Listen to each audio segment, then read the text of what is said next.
In the next 10 years, perhaps 5, artificial general intelligence will learn to do your job. I don't mean the repetitive physical tasks. I mean your job, the one you went to college for, the one you're proud of.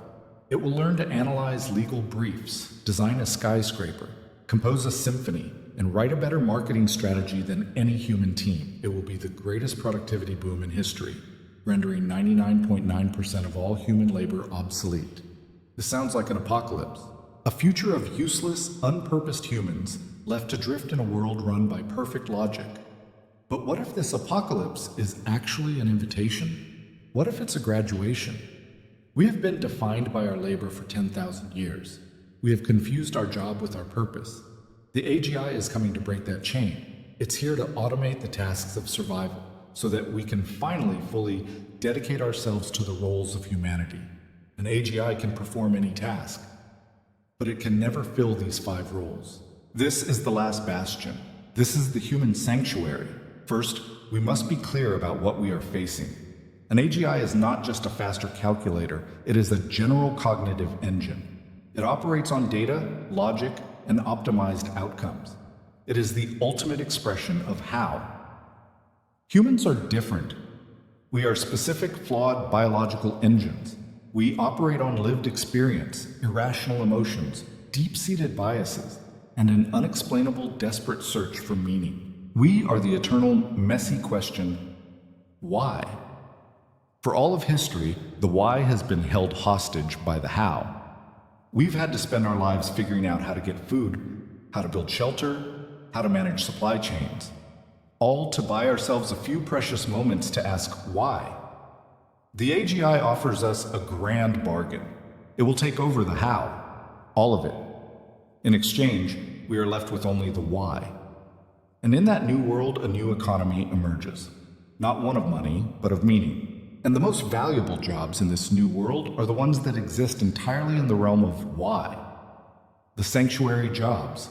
The first irreplaceable role is the one that meets us at the end-of-life caregiver. Let's be clear.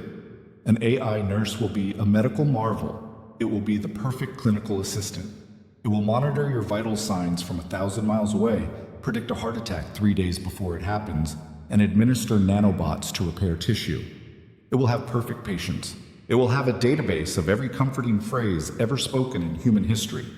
It will be efficient, sterile, and flawless. And it will be completely and utterly useless at the real job. The act of dying is not a medical problem to be solved. It is the final, profound human passage to be witnessed. The role of the caregiver in those final moments is not to optimize vital signs.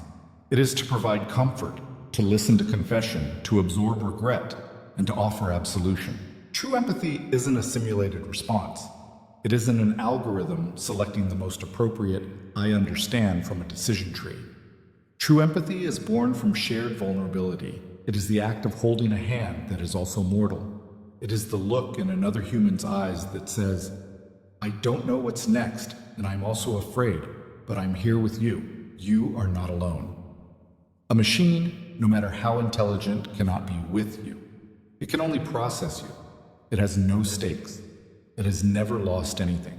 It has never feared its own end. Now, let's consider the danger of automating this. Imagine the alternative.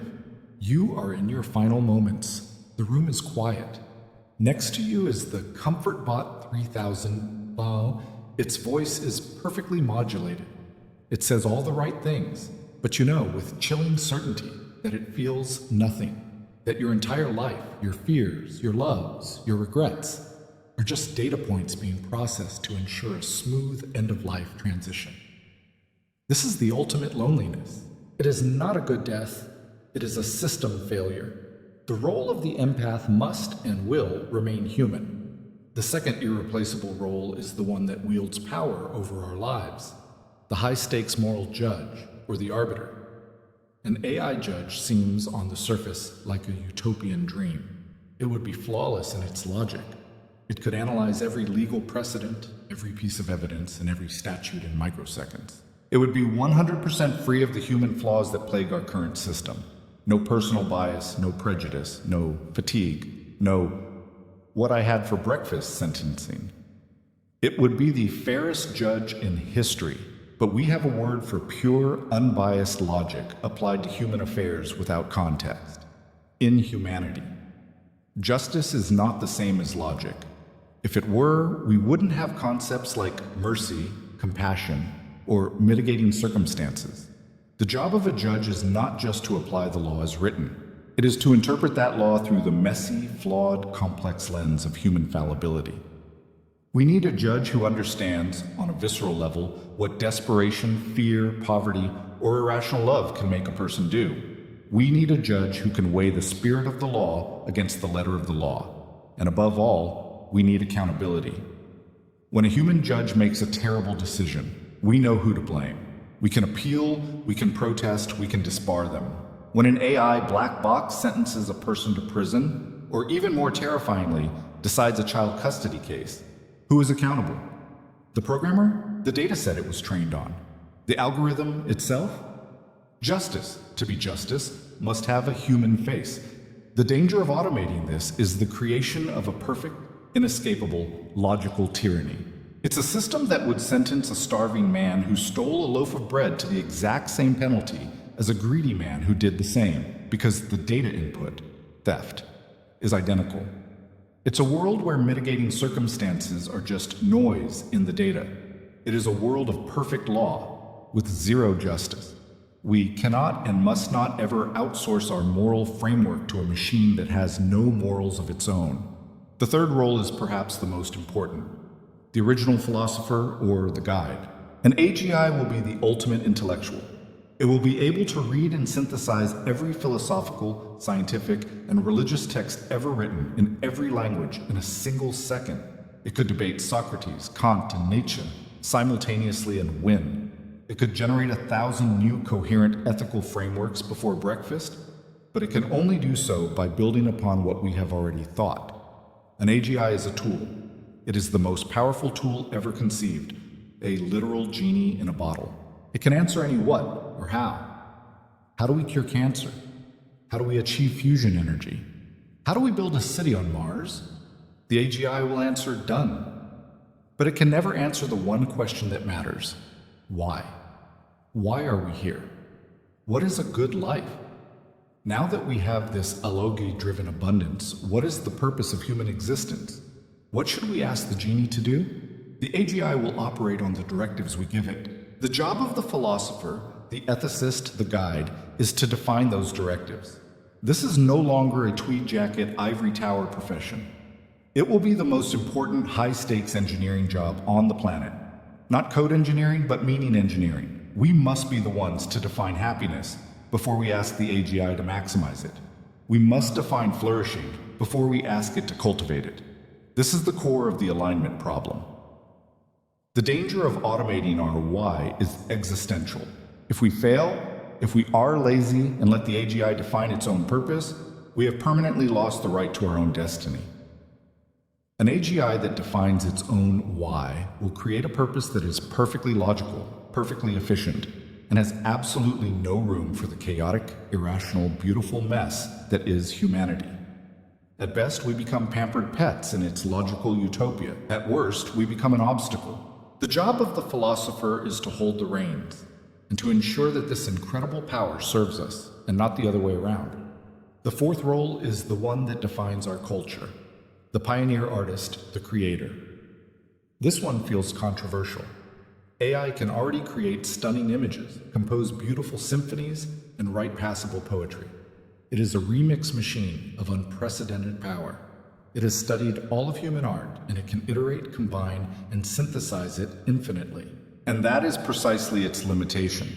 All AI art is, by definition, synthesis. It is derivative. It is a high-tech collage of everything that has come before. It is based on data from the past. AI lacks the one single essential ingredient for truly original art: new, subjective, lived experience. An AGI has never felt the gut punch of real heartbreak. It has never known the irrational, blinding joy of a child's laugh. It has never felt the sublime terror of staring at its own reflection and wondering, who am I? It has never been angry or petty or jealous. It has never and will never have a messy, chaotic, painful human life. And that is where real art comes from. The job of the pioneer artist is not to generate another pretty picture of a landscape in the style of Van Gogh. It is to have a new, terrifying human experience, to feel something new, and then find a new way to translate that feeling. It's about the transmission of consciousness. Art is the language we use to tell each other what it feels like to be human. The AI can remix, only a human can originate. The danger of automating art is the death of culture. We risk entering the great remix, a permanent cultural stagnation. We will be fed an infinite, personalized diet of content that is aesthetically perfect, emotionally hollow, and endlessly iterative. It's a world where nothing is bad, but nothing is new. It's the end of the avant-garde. It's the end of rebellion. It's the end of the shocking, offensive, and transcendent power of art. We will have everything to look at and nothing to feel. Finally, the fifth role, the one that builds the next generation. The mentor, the parent, the connection. An AI tutor will be the perfect educator in a technical sense. It will have infinite patience. It can adapt its teaching style to a child's exact neurological learning needs. It can explain quantum physics one moment and 14th century history the next. It will be the most efficient information transfer system ever devised, and it will democratize knowledge for everyone, but again, it will fail at the real job. Think back. The teachers who changed your life, were they the ones who just downloaded facts into your brain? Or were they the ones who saw you? The ones who challenged you, who believed in you, who perhaps were disappointed in you? The role of a parent or a true mentor is not to create a smart child. It is to raise a good human. This role is not about information. It is about emotional transference. It's about modeling behavior. A child doesn't learn values from a database. They learn values by watching a flawed, loving, trying human attempt to live them. A child learns resilience by watching you fail and get back up. They learn kindness by receiving kindness. They learn integrity by seeing you tell the truth when it's hard. This job is about the hug after a nightmare. It's about the shared laugh at a stupid joke. It's about the stern, "I'm not mad, I'm just disappointed." A phrase that carries weight only because the child cares about the human connection behind it. These are the millions of tiny, inefficient emotional interactions that build a soul.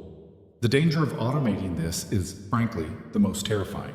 If we outsource parenting and mentorship to an AI, we risk raising a generation of optimized sociopaths. Children who are intellectually brilliant but emotionally vacant. Humans in body, but AGI in mind. All logic, no heart. A society built by them would be perfectly efficient and completely devoid of the love, compassion, and connection that make life worth living. So here we are at the dawn of this new world. The end-of-life caregiver, the moral judge, the philosopher, the pioneer artist, and the mentor. Care, justice, meaning, creation, and connection. These are the sanctuary jobs. These are the roles that are not about what we do, but who we are. The AGI is not a threat to our existence. It is a threat to our complacency. It is a profound planetary challenge, forcing us to finally, clearly answer the question of what makes us human. It is here to do the work of survival. The logistics, the analysis, the labor, the thinking, the AGI will handle it.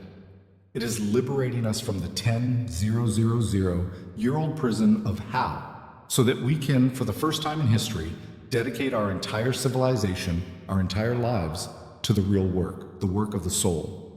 AGI will take our jobs, and in doing so, it will finally force us to find our work.